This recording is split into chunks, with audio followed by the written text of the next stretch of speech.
हीरापुर थाना क्षेत्र के ध्रुव डंगाल रेलवे क्रॉसिंग के समीप सरतपल्ली स्थित ओम ज्वेलरी नामक दुकान पर दिन दहाड़े 4 लुटेरों ने बंदूक की नोक पर डकैती की घटना को अंजाम दिया। इन लुटेरों ने न केवल लूट की घटना को अंजाम दिया बल्कि दुकान के मालिक रवि बर्मन को बंदूक के बट से मारकर सिर फोड़ दिया, जिसके कारण वे बुरी तरह घायल हो गए। उन्हें इलाज के लिए जिला अस्पताल भेजा गया। इस घटना की सूचना पाकर हीरापुर थाना मौके पर पहुंची और मामले की तहकीकात में जुट गई। वहीं घटना के संबंध में बताया गया कि सोमवार की दोपहर लगभग 12 बजे 2 लोग रवि बर्मन की दुकान में आए। बाद में और 2 लोग ग्राहक बनकर ही दुकान के अंदर आते हैं और दुकान के मालिक रवि बर्मन को दुकान के अंदर बने छोटे कमरे में ले जाते हैं और उनके सिर पर भुजाली से वार कर देते हैं, जिससे रवि बर्मन बुरी तरह लहूलुहान हो जाते हैं। अपराधी उन्हें उसी अवस्था में छोटे कमरे में बंद कर देते हैं और दुकान में पड़े गहने समेत नकदी भी लूट कर ले जाते हैं। इसके अलावा दुकान में रखे सीसीटीवी कैमरे के डीवीआर बॉक्स को भी लुटेरे अपने साथ ले गए। बताया जा रहा है कि रवि बर्मन एक जमीन रजिस्ट्री कराने के लिए अपने दुकान में 10 किलो चांदी के गहने और 15 भरी सोने के गहने गिरवी रखने के लिए रखे थे। साथ ही 1 लाख नकद भी था, जिसको लेकर लुटेरे फरार हो गए। इस घटना के बाद पुलिस ने सभी चौराहों पर नाका चेकिंग बैठा दी और आने जाने वाले सभी वाहनों की जाँच की गई।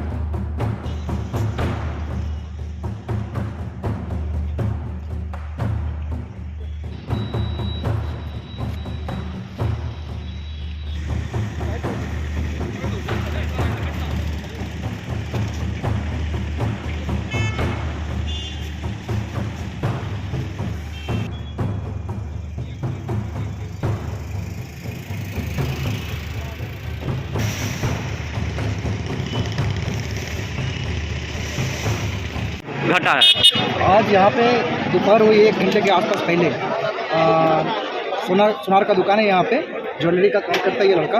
बताया जा रहा है जैसे कि 2 लड़का बाइक से पहले आए अंदर में कस्टमर बन के, बाद में फिर 2 बंदे और आए, उन्होंने अंदर से शटर को गिरा दिया और काफ़ी बंदे को मारपीट भी किया खड़ा है उसके साथ में सीसीटीवी का जो डीवीआर बॉक्स जो होता है वो भी साथ में निकाल के ले गए हैं। और उस बंदे को जिनका दुकान था रवि, उनका नाम है रवि बर्मन, वो काफ़ी मारा है, उनका सर पे सर भुजाली से मारा है, काफ़ी इंजर्ड हुए हैं वो। तो जो आसामी लोग आया था वो लोग क्या पिस्टल वगैरह लेके आया था? ये तो हम नहीं बता सकते, लेकिन जो मारा है वो बोल रहा है कि भुजाली से मारा है, मतलब चाकू होगा, ये पिस्टल भी होगा, लेकिन चाकू से मारा है। क्या लेके आए ये कोई तो देख नहीं पाया है, मगर ये स्थिति है कि और फिर भी कितना फिर भी कितना रुपया था अंदाजा? ये तो श्योर वही बता पाएंगे क्योंकि दुकान में वही बैठते थे। उनके भाई से भी हमारी बात हुई, बोले लेकिन भैया बैठते वही बता पाएंगे, तो ये भी क्लियर नहीं बता पाएंगे कितना का नुकसान हुआ है, लेकिन नुकसान तो हुआ है ऐसे। और सबसे बड़ी बात है यहाँ दिन दहाड़े इस जगह में ये पहली ऐसी घटना है और कानून से मैं ये अनुरोध करूंगा कि ऐसा कभी ना हो, इसके लिए बड़ा सा स्टेप उठाएं और जल्द से जल्द जो भी है इसके पीछे उसको अरेस्ट करें।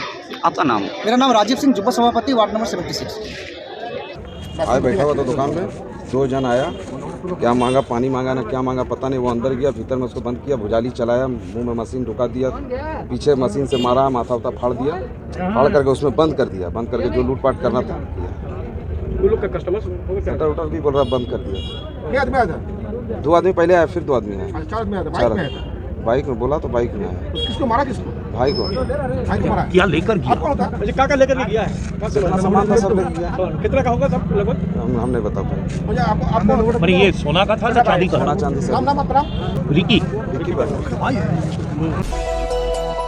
बदमाशों के मनोबल बढ़ने की एक और घटना सामने आई। आसनसोल और आसपास के क्षेत्रों में आपराधिक मामलों में काफी तेजी आई है। खासकर आसनसोल के समीपवर्ती क्षेत्र होने से इन मामलों में और वृद्धि हुई है। ऐसी एक घटना सोमवार को चिरकुंडा थाना क्षेत्र अंतर्गत बड़ाकर पुल पर भी घटी, जब मोटरसाइकिल सवार नकाबपोश अपराधियों ने बड़ाकर स्टेशन रोड इलाके में रहने वाले व्यापारी सुरेश डालमिया के पुत्र सोनू डालमिया और उनके मुंशी गोपाल प्रसाद पर हमला कर दिया। उनसे दिन दहाड़े 4,70,000 रुपए छीन कर फरार हो गए। प्राप्त जानकारी के अनुसार सोमवार करीब 12 बजे सोनू डालमिया और मुंशी गोपाल प्रसाद 4,70,000 रुपए लेकर मोटरसाइकिल पर चिरकुंडा स्थित बैंक ऑफ इंडिया से आ रहे थे। इसी दौरान ठीक पुल के बीचों बीच एक लाल रंग की पल्सर बाइक पर सवार 3 नकाबपोश अपराधी पीछे से आकर धमकते हैं और सोनू तथा उनके मुंशी पर हमला कर 4,70,000 रुपए छीनकर चिरकुंडा की ओर भाग गए। घटना की जानकारी मिलते ही चिरकुंडा पुलिस पूरे मामले की छानबीन में जुट गई है। पूरा घटनाक्रम बताइए। मैंने क्या हुआ कि सर हम लोग आ रहे थे ना सर, तो उधर से आया एक मोटरसाइकिल में 3 आदमी, और 3 आदमी आया और हमारा मोटरसाइकिल में हटात मार दिया और फिर पूरा गाली गलौज देने लगा और फिर पूरा फेंकम फेंकी से मारा। फिर हम उसको हाथ पकड़े उकड़े तो 1 से 4 गो अथी है तो 4 आदमी हम क्या कर सकते हैं, अकेले हैं। फिर वो जब दूसरा मोटरसाइकिल आया तो मोटरसाइकिल में बैठ के वो चला गया, फिर उसका पीछे पीछे हम बहुत दौड़े। आप लोग कितने लोग थे? हम लोग 2 आदमी। मतलब किस में थे, कौन सी गाड़ी में थे? चिंता हुआ आपका? 470 का। तब क्या हथियार उन लोगों के पास था? नहीं, कुछ नहीं था। वो बोला कि रिवॉल्वर निकाल गाड़ी में है, रिवॉल्वर निकाल गाड़ी में है। आप लोग किस में थे, कौन सी गाड़ी में? हम लोग मोटरसाइकिल में। कहाँ बराकर से आप लोग? जी हाँ, कहाँ से? बराकर से आ रहे कहाँ जा रहे थे? हैं, बैंक ऑफ इंडिया। ऐसा जमा जी। किस क्या चीज़ नाम का आती है आप लोग का व्यापार? रिफाइन का काम है। क्या नाम हुआ आपका? गोपाल प्रसाद।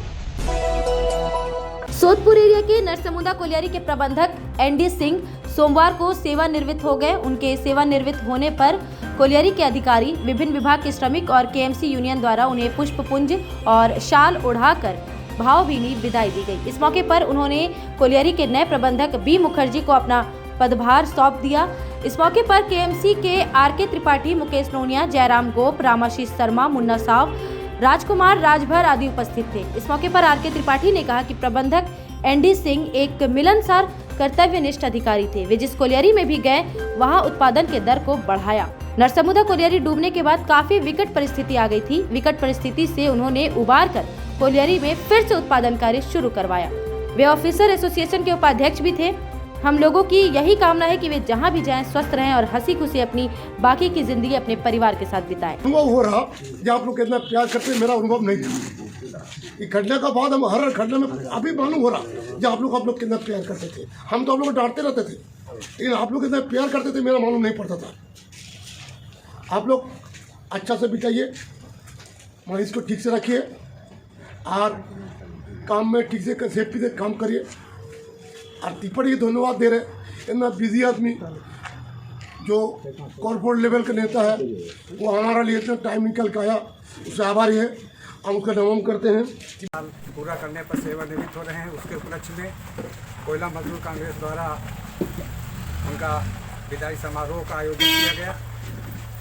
सिंघा साहब जहाँ भी रहे, जिस भी कोयलरी में, वहाँ पर केवल प्रबंधक के रूप में ही नहीं बल्कि वहाँ पर एक मुखिया के रूप में जो अपने कर्मचारी हैं उनसे जो इनका तालमेल, व्यवहार और उनसे किस प्रकार कोयलरी में कोयले का उत्पादन कैसे कराना है, ये एक उनकी सबसे बड़ी उपलब्धि थी। और साथ ही साथ जो इलीगल माइन के चलते नरसमुदा कोयलरी में एक बहुत बड़ा संकट आया था, खदान डूब गई थी, यूनियन के लोग, यहाँ के कर्मचारी काफ़ी परेशान थे। लेकिन इनका जो अनुभव था और इनका जो कार्य क्षमता था, इन्होंने आश्वासन दिया कि जब तक हम हैं हम नरसमुदा कोयलरी को बंद नहीं होने देंगे। और इन्हीं का प्रयास और इनका अनुभव रहा कि नरसमुदा कोयलरी आज यहाँ पर जो है, यहाँ के कर्मचारी कार्यरत हैं और नरसमुदा कोयलरी में उत्पादन हो रहा है। कहाँ से क्या व्यवस्था करना है, ये एक इनका जो है बहुत बड़ी उपलब्धि थी कि इन्होंने अपने सेवा काल से पहले नरसमुदा कोयलरी को बचाने का कार्य किया। साथ ही साथ ये ऑफिसर एसोसिएशन के भी एक जो है वो थे, पद में थे, उपाध्यक्ष के रूप में। जहाँ भी श्रमिकों के बीच में, अधिकारियों के बीच में कोई वाद विवाद हो या कोई संकट आता था तो ये ऑफिसर एसोसिएशन के रूप में अपने अधिकारियों का प्रतिनिधित्व करने के लिए हर जगह पहुँचते थे। तुम्हारे घर के फर्नीचर बहुत आकर्षक लगता है बहुत महंगा है। अरे नहीं, उतने महंगे नहीं, रीजनेबल रेट पर ही लिए। अच्छा, आओ मैं तुम्हें अपना दीवान सेट दिखाती हूँ। डिजाइन तो बहुत एट्रैक्टिव है, लगता है क्वालिटी में दम नहीं होगा। कौन कहता है? ये फर्नीचर वर्ल्ड क्लास है, प्योर सागवान के, क्वालिटीदार और टिकाऊ भी। क्या सच में?